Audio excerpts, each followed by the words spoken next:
মুহূর্তে Mymensingh city corporation ভবনে আছেন সহকর্মী ওবায়দুল হক। তার সঙ্গে যুক্ত হচ্ছেন প্রতিষ্ঠানটির প্রধান প্রকৌশলী রফিকুল ইসলাম মিয়া। সরাসরি চলে যাচ্ছে ওবায়দুলের কাছে।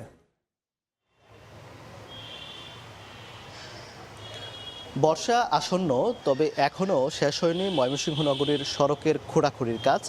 অনেক জায়গায় আবার কাজ বন্ধ হয়ে পড়ে আছে, কিছু কিছু জায়গায় কাজ চলমান থাকলেও সেগুলো ধীরগতিতে চলছে। এতে মানুষের যে দুর্ভোগ, সেই দুর্ভোগে কিন্তু থেকে মুক্তি মিলছে না। তো এই বিষয়ে আলোচনায় আজকে আমার সঙ্গে আলোচনায় যুক্ত হচ্ছেন ময়মনসিংহ সিটি কর্পোরেশনের প্রধান প্রকৌশলী রফিকুল ইসলাম মিয়া। শুরুতে আপনাকে স্বাগত জানাচ্ছি এবং আপনার কাছে জানতে চাই যে আসলে এই যে মানুষের দুর্ভোগ দীর্ঘদিন যাবৎ চলছে, এই দুর্ভোগের আসলে শেষ কোথায়? ধন্যবাদ। ময়মনসিংহ সিটি কর্পোরেশনের সড়ক উন্নয়ন, ড্রেনেজ নেটওয়ার্ক সহ নাগরিক সেবা উন্নতকরণ নামে একটি প্রকল্প 2020 সালের 8ই ডিসেম্বর একনেকে অনুমোদন হয়। এর তৎপরবর্তী সময়ে এই প্রকল্পটির কাজ শুরু হওয়ার কথা, কিন্তু কোভিড-19-এর কারণে প্রথম পর্যায়ে একটি প্রকল্প পরিচালক নিয়োগ দেওয়া হয় মে 2021 সালে। ফলে জুলাই 2021 থেকে আসলে আমরা দরপত্র কার্যক্রমে শুরু করতে পেরেছিলাম। এরপরে আমরা যেই ঠিকাদারগুলো নিয়োগ করেছি, আবার অর্থ বরাদ্দ আমরা পাই সেপ্টেম্বর 2021 সালে প্রথম অর্থ বরাদ্দ পাই, যে কারণে 9 মাস শুরুতেই আমাদের বিলম্ব হয়েছিল। পরবর্তীতে যখন কোভিডের কারণে আরও কিছু সময় আমাদের ল্যাপস হয়, পরবর্তীতে আমরা 89টি প্যাকেজের কাজ আমরা শুরু করতে পারি 113টি প্যাকেজের মধ্যে।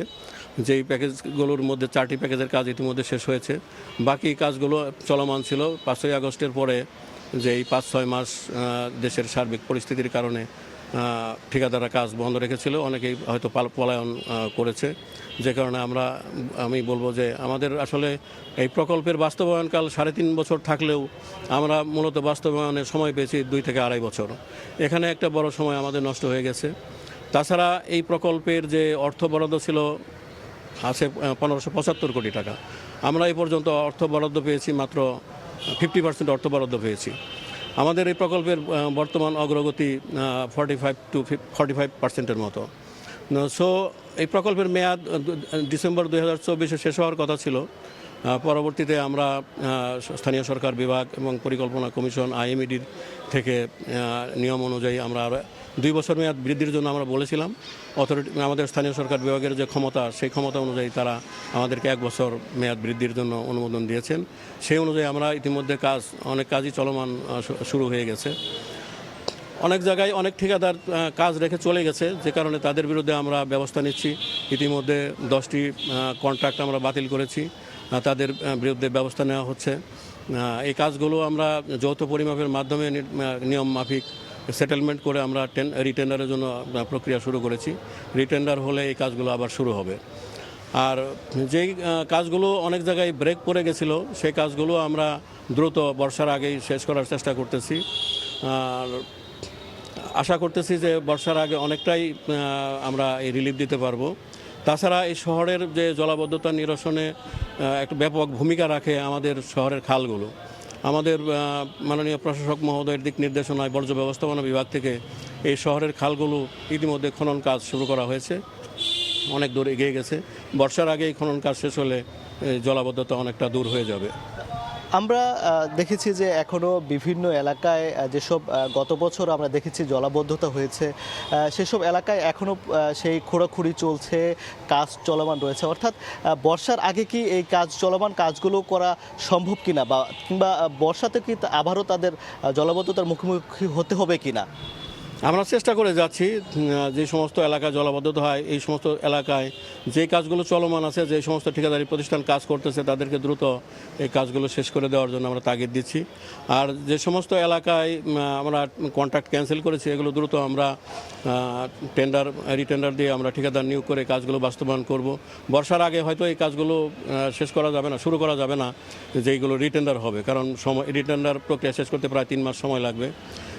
সেই ক্ষেত্রে আমরা যেই সমস্ত জায়গায় দুর্ভোগ হতে পারে, সেখানে আমরা আমাদের নিজস্ব অর্থায়নে যাতে এই সমস্যাগুলো না হয়, আমাদের মাননীয় প্রশাসক মহোদয়ের দিক নির্দেশনা অনুযায়ী আমরা সেগুলো চেষ্টা করে যাচ্ছি, যাতে এই সমস্যাগুলো সমাধান করা যায়।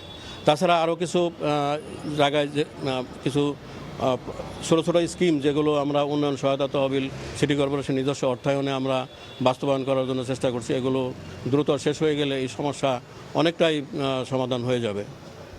তাহলে যেসব ঠিকাদার লাপাত্তা হয়ে গেল, আসলে তাদের বিরুদ্ধে আসলে আপনারা এই বাতিল করেই কি আসলে আপনাদের পদক্ষেপ নিচ্ছেন, নাকি তাদের বিরুদ্ধে কোনো ধরনের আইনানুগ ব্যবস্থাও নেওয়া হবে, কিংবা তারা কি পরবর্তীতে কোনো কাজ পাবে কিনা এই বিষয়টা আসলে আপনি কি বলবেন? এটা বাংলাদেশ প্রকিউরমেন্ট রুলস যেটা আছে পিপিআর 2008 সেই অনুযায়ী আমরা তাদের বিরুদ্ধে ব্যবস্থা নিচ্ছি। তাদের যে আনডান ওয়ার্ক যেটা এটা আমাদের পার্টিকুলার কন্ডিশন অফ কন্ট্রাক্ট বা জেনারেল কন্ডিশন অফ কন্ট্রাক্টে বলা আছে যে আনডান ওয়ার্ক হিসাব করে তার 10% তাকে পেনাল্টি করতে হবে। সেই পেনাল্টি আমাদের সরকারি কোষাগারে জমা হবে। তো আমরা তাদের যে 5% পারফরমেন্স গ্যারান্টি যেটা জমা ছিল সেটা সংশ্লিষ্ট ব্যাংকে আমরা এটা বাজেয়াপ্ত করে আমাদের অ্যাকাউন্টে নিয়ে আসার জন্য পত্র প্রেরণ করেছি। ব্যাংকের সাথে আমাদের কমিউনিকেশন হচ্ছে, কিন্তু ব্যাংকও এক্ষেত্রে অনেক ক্ষেত্রে আমাদেরকে সহযোগিতা করতেছে না, কারণ তাদের এই পারফরমেন্স সিকিউরিটি যেটা এটা 5% যদি আমরা আমাদের অ্যাকাউন্টে চলে আসে তাহলে এটা সেটেলমেন্ট আমাদের জন্য একটু সহজ হতো আর কি। কিছু কিছু ব্যাংক ইতিমধ্যে এনক্যাশ করে আমাদের অ্যাকাউন্টে পাঠিয়েছে, আর বাকি যে টাকাটা এটা তাদের যে ডান ওয়ার্ক আছে, ডান ওয়ার্কে যদি কোনো বিল পাওয়া থাকে সেটা থেকে আমরা সমন্বয় করব।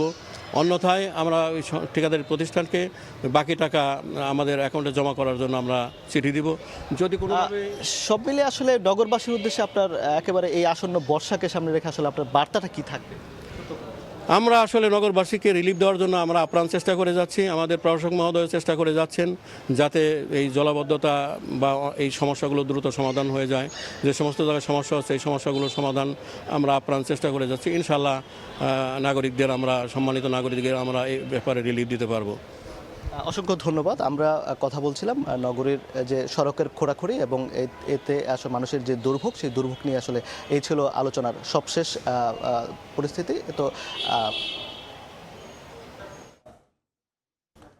নির্মাণ কাঠামো নিয়ে আলোচনা করতে এতক্ষণ সরাসরি ছিলাম সিলেট সিটি কর্পোরেশনে, সঙ্গে ছিলেন সংস্থাটির প্রধান প্রকৌশলী।